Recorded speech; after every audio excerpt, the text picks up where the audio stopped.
Di sana, setelah Zhang Xuan mengobrak-ngabrik kerajaan Xian Yuan, Tuan Luo berkata, kurang dari 10 hari. Biasanya, guru bintang terpelajar bintang 2 yang baru saja lulus ujian seharusnya tidak begitu kuat. Para penjaga berteriak di sana, lindungi yang mulia. Lalu para penjaga sudah mulai mendekat di sana. Si pangeran berkata, tangkap dia. Namun Tuan Luo berkata, tunggu. Izinkan aku memujuknya, sebaiknya kita selesaikan ini dengan damai. Tapi Tuan Lo, lanjutkan penobatan, percepat prosesnya. Selama kau menjadi raja dan mendapatkan segalgio kekaisaran, segalanya akan mudah. Pangeran menjawab, oke. Lalu tiba-tiba saja beberapa orang mendekat. Yang mulia, yang mulia. Hei, ada apa yang mulia? Persiapkan penobatan, ucap si pangeran. Aku tidak bisa menyalahkan sekarang. Aku harus membayar kembali hutangku pada kerajaan. Terlebih lagi sudah terlambat untuk menyingkir. Lalu Tuan Lo pergi ke bawah untuk berbicara dengan Zhang Xuan. Minggir, kau pasti Zhang Xuan kan? Aku Lo Qihong, pemimpin pavilion guru terpelajar kerajaan Shan Yuan. Aku tidak tahu apa kau dendam dengan yang mulia atau tidak, tapi Dingmu, karena kalian berdua adalah guru terpelajar, lebih baik kalian hilangkan permusuhan kalian daripada membiarkannya tetap hidup. Aku di sini untuk menjadi pembawa damai. Bisakah kau biarkan saja untuk sekali ini, ucap si Tuan Lo. Namun di sana Zhang Xuan menganggap sinis omongan Tuan Lo. Sudah kubilang aku akan pergi selama aku membunuh Dingmu. Dingmu adalah putra mahkota, ucap Tuan Lo, dan dia akan segera menjadi raja kerajaan Xian Yuan.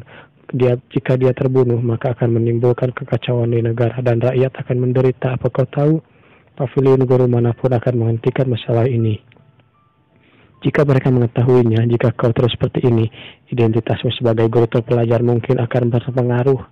Namun di sana Zhang Xuan tidak peduli. Nyahlah dari hadapanku. Tuan Lo tidak mau nyah. Aku tidak ingin bertarung karena kau memiliki kekuatan yang luar biasa di usia yang muda. Namun di sana Zhang Xuan tetap kekeh dengan pendiriannya karena kau tidak ingin menyingkir. Maka rasakan ini. Di sana Tuan Lo kaget dengan apa yang dilakukan Zhang Xuan. Zhang Xuan akan mengkick atau meninju mukanya. Dia menahannya. Tuan Lo menahan itu. Teknik yang begitu hebat, ucap Tuan Lo dalam hati. Teknik tinju ini sesuai dengan kekuatan supreme dan muncul di benakku dalam sekejap mata. Itu pukulan sempurna tanpa cacat apapun. Aku meremehkannya. Tuan Lo yang sempat meremehkannya, namun dia tidak mau lagi meremehkannya. Dia menggunakannya. Baiklah kau butuh. Jika kau berusaha sekuat tenaga, maka aku juga akan berusaha sekuat tenaga. Half step sign. Rumble, teriakan sudah dimulai. Keungu biruan pun ada di sana. Tuan Lo mulai berserius. Slip hand, tidak. Yang para penonton yang sudah mulai panik. Tuan Lo sudah mulai serius. Itu adalah slip hand, seni bela diri puncak level dari Ghostly. Slip hand sangat halus dan mudah diubah sehingga orang sulit menahannya. Jika Zhang Xuan tidak dapat menemukan gerbang kunci untuk mematahkan slip hand, maka dia pasti akan dalam bahaya. Apa yang harus kita lakukan? Ucap si Raja Racun. Apakah kita akan membantunya? Tidak, tunggu saja. Dia pasti sudah menunggu hal ini. Dia tahu ketika dia menantang Dingmu datang ke kerajaan ini. Ucap si pangeran. Lalu pangeran menambahkan, guru terpelajar bintang 2 di usia yang begitu muda bisa mengalahkan master di tingkat sains setengah langkah hanya dengan satu gerakan, wawasan dan ketekunannya mengagumkan.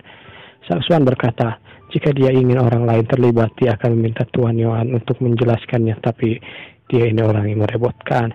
Zhang Xuan mengeluarkan aura ki-nya dalam. Kita tunggu saja sampai mana dia bisa bertahan. Zhang Xuan mulai berteriak, majulah. Tuan Lo, coba majulah. Tuan Lo tanpa ragu menyerangnya. Namun di sana Zhang Xuan mematahkan serangan dari Tuan Lo. Dia berkata, mana mungkin dia menemukan gerbang kelemahannya. Zhang Xuan yang tidak mau kalah langsung menyiapkan tinjunya dan apa yang terjadi sebelum selesai ucapannya kecrak.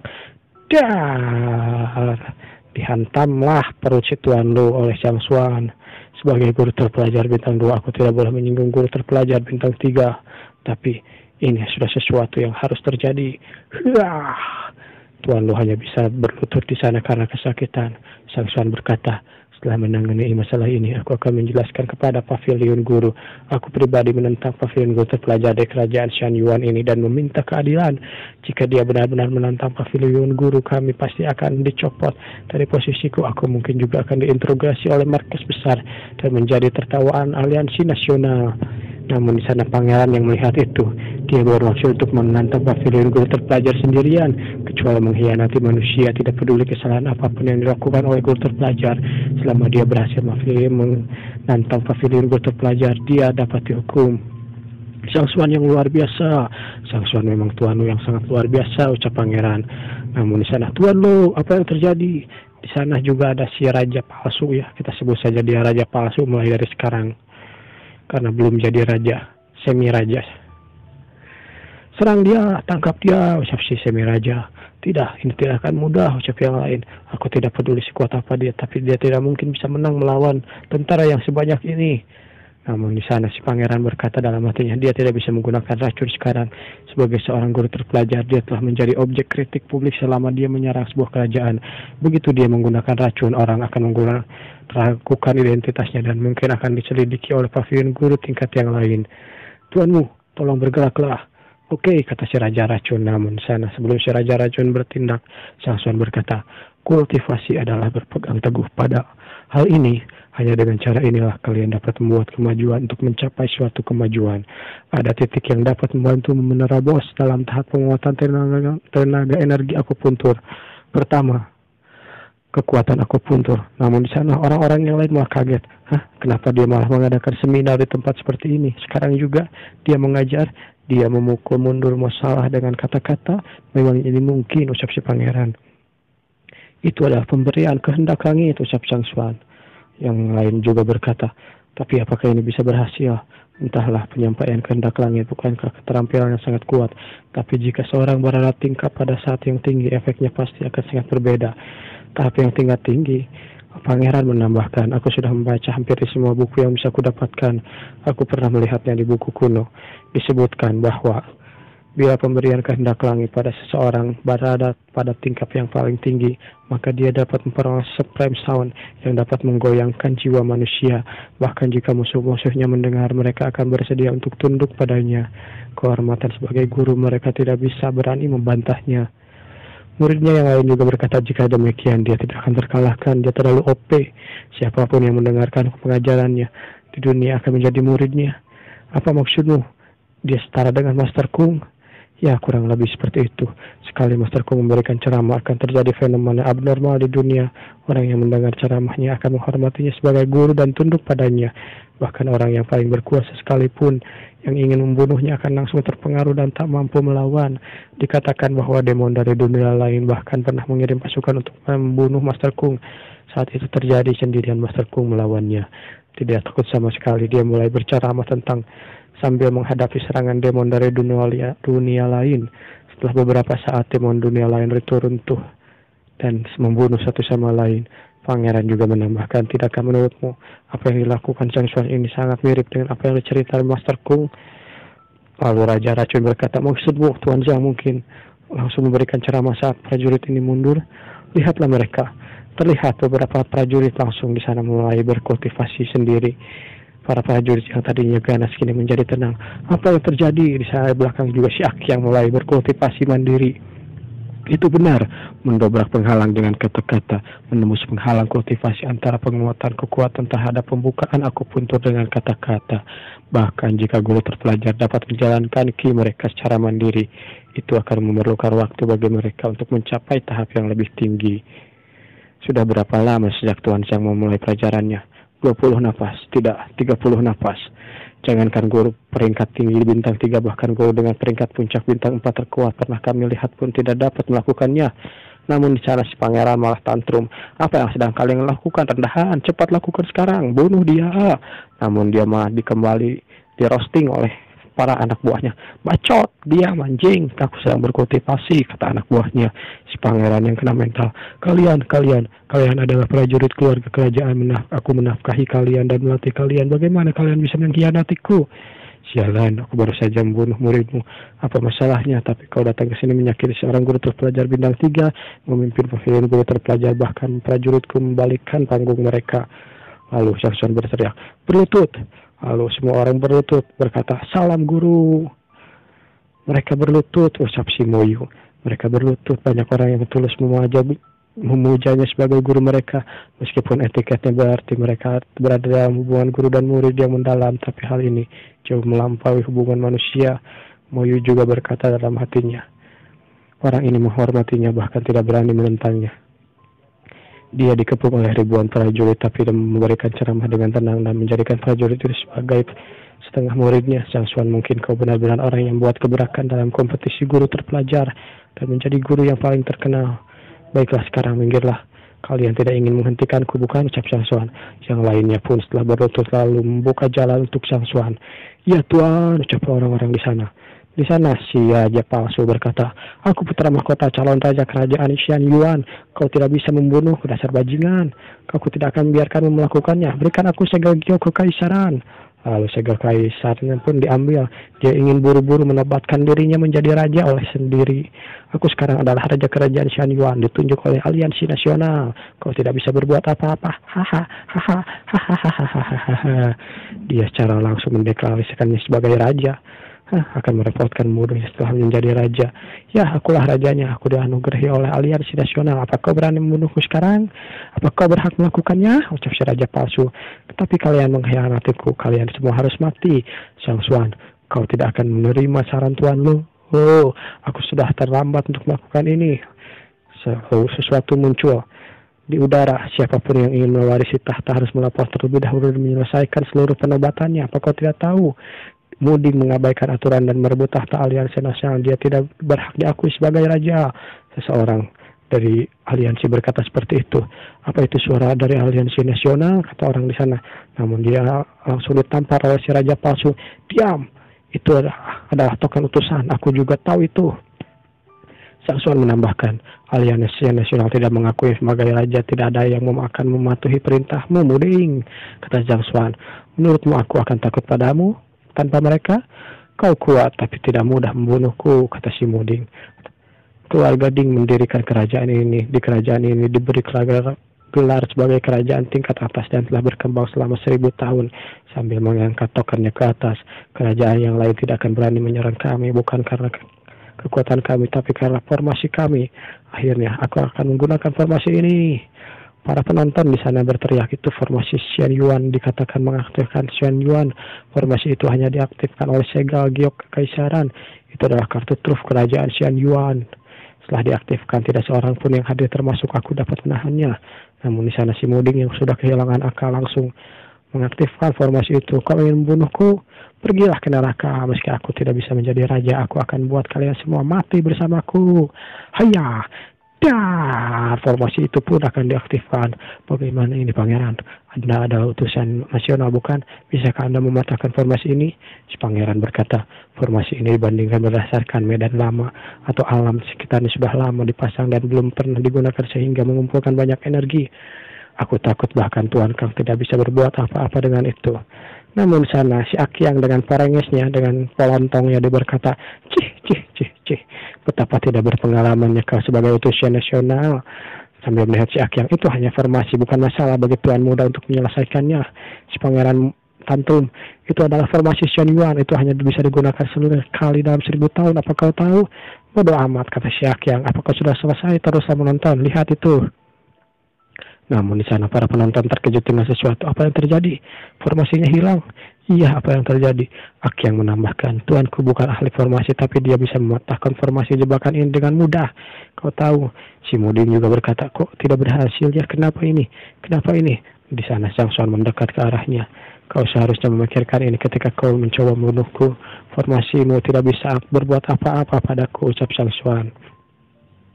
Dia terus menambahkan, aku menghancurkan formasi Yuan saat memasuki istana kekaisaran. Kau tahu? Apa? Memang itu bisa terjadi? Itu benar, bahkan formasi keluarga Lin dari tendangan sebelumnya. Ya, sialan, keluarga Lin penuh dengan pecundang, tetapi walaupun kau merusak formasi terus, kenapa? Aku ini kuat, tidak ada yang tahu siapa yang akan mati sampai hal yang terakhir terjadi. Kemudian kehilangan akan langsung meninju Zhang Xuan. Ya, rasakan ini. Namun dia ujug-ujug dicekek, behengnya kecerak. Kau, tolong jangan bunuh aku. Aku menyerangmu karena Aku tersihir oleh Lilong waktu itu. Tolonglah selama kau tidak membunuhku, kerajaan Yuan akan memberikan apapun yang kau inginkan. Semuanya 100 batu spiritual atau 200 batu spiritual. Batu spiritual, ucap Zhang Xuan. Yang kuinginkan hanyalah kematianmu. Kakek, tolong, kakek buyut. Anjing, manggil kakek buyut. Dia membawa kolot si Modingoy gelut teh. Di sana dia berkata, berhenti. Seseorang berkata seperti itu di belakang. Zhang Xuan melihat ke arahnya. Sungguh sensasi menindas yang kuat. Dengan mata wawasan bahkan perpustakaan Heavenly Path, aku bisa mengalahkan master tahap sains setengah langkah, tapi dia orang yang di level berbeda. Lalu penonton berkata, kakek buyut, mungkinkah dia masih hidup? Kau kenal dia, ucap pangeran. Kerajaan Shan Yuan memiliki daftar master yang mencatat peringkat master terkuat. Jika tidak salah, sebagai master di tahap sains setengah langkah, para guru terpelajar di puncak 3, Lo Qiang Hong hanya bisa menduduki peringkat 3. Selain itu, yang berada di peringkat kedua bukanlah seorang kultivator, melainkan makhluk spiritual yang merupakan ketergantungan terbesar kerajaan Shan Yuan. Itu adalah Ironback, Pletosaurus spiritual base setengah langkah. Pterodactyl ini mungkin ya, sejenis pterodactyl begitu. Karena Ironback itu menempati peringkat kedua, mereka adalah yang pertama. Lalu siapa? Ya, kakek buyut pangeran Muding, Raja ke-170 kerajaan Shan Yuan. Aku pikir dia adalah yang pertama. Apa? Bukankah dia sudah mati? Ya, dikatakan bahwa dia sudah mati, tetapi lalu kakek buyut pun muncul dengan asap kerennya. Anjing. Inilah dia, Raja kerajaan Shan Yuan ke-170. Din Hong. Si Din Hong namanya, dulur-dulurku. Ingat ya. Para penonton menambahkan, orang-orang yang berada pada tahap sains setengah langkah jauh dibanding kuat berada di tahap sains setengah langkah. Tuhan harus membantu. Apakah kita harus membantu Tuhan Sang? Namun pangeran berkata, tidak, mari kita lihat bagaimana keadaannya. Dia akan menghadapinya. Dia bisa bertahan selama ini. Aku yakin dia juga bisa menghadapi ini. Zhang Xuan dapat mudah mengalahkan master di tahap sains setengah langkah dan mungkin menghancurkan formasi Shan Yuan. Aku jujur saja, aku tertarik dengan apa yang dia lakukan sekarang. Berbagai metodenya membuatku penasaran dengannya. Aku ingin melihat metode apa lagi yang dia inginkan tunjukkan. Di sana kakek buyut berkata, Zhang Xuan, bisakah kau mengampuni juniorku yang tidak berbakti itu demi aku? Aku bisa memberimu 2000 batu spiritual sebagai hadiah, ucap si kakek buyut. Si Din Hong, jika kau memburunya tidak ada gunanya bagimu, sebaiknya kau memburumu selama hari-harimu dan aku akan mencarimu selama hari-harimu. Kau adalah orang yang cerdas, kupikir kau sudah tahu apa yang terjadi jika kau melakukan itu. 2000 batu spiritual, ucap Zhang Xuan. Aku menyukainya. Aku menyukai uang selama hidupku dan aku sangat membutuhkan batu spiritual. Namun aku tidak pernah melanggar prinsipku untuk hal ini. Jika aku melepaskannya, bagaimana aku harus menghadapi Lu Chong saat dia bangun? Namun pada akhirnya gecerak. Lehernya pun dipatahkan. Dia mati begitu saja. Tidak, kata si kakek buyut. Di sana juga Mo Yu berkata, dia master tahap setengah langkah Zhang Xuan. Ini salahku. Kau terlibat semua ini karena salahku. Pterodactyl langsung terbang ke atas. Aku memberimu kesempatan, bajingan. Tapi kau memilih untuk mati. Baiklah, kau begitu, matilah. Pterodactyl langsung menyerang. Kesempatannya aku harus memilih lagi. Aku akan tetap membunuhnya jika aku perlu. Zhang Xuan tidak takut. Zhang Xuan menggunakan kekuatan Heavenly Path untuk menganalisis kekurangan. Baiklah, analisis. Sambil menganalisis, pterodactyl itu langsung menyerang Zhang Xuan dengan seperti wind blade begitu ya. Wind blade. Namun di sana Zhang Xuan menghindar dengan moving skill. Sangtah. Tuan Cheng berada dalam posisi yang kurang menguntungkan, ucap para penonton. Ya, dia bisa mengelak seperti itu sepanjang waktu, tapi dia pasti akan kelelahan. Kau cukup cepat, Zhang Xuan, ucap si kakek buyut. Kulihat berapa banyak serangan yang bisa kau hindari dengan ini. Zhang Xuan berkata, aku memang tidak bisa menghindari terlalu banyak serangan. Mungkin aku bisa berhenti menghindar. Bodoh amat, berhenti menghindar, pergilah ke neraka. Kau tidak akan bisa berhenti menghindar. Begitu kau berhenti, maka kau akan mati. Namun di sana Zhang Xuan mengeluarkan sesuatu. Dia menarik napas, lalu mengeluarkan sesuatu. Terdengar suara seperti itu. Di sana pterodactyl langsung terkaget-kaget. Dia malah jatuh ketika dia asik dengan terbangnya. Para penonton bingung. Aku juga mendengarnya. Kayak sepertinya Tuan Sang mengeluarkan suara aneh. Kemudian bis itu jatuh.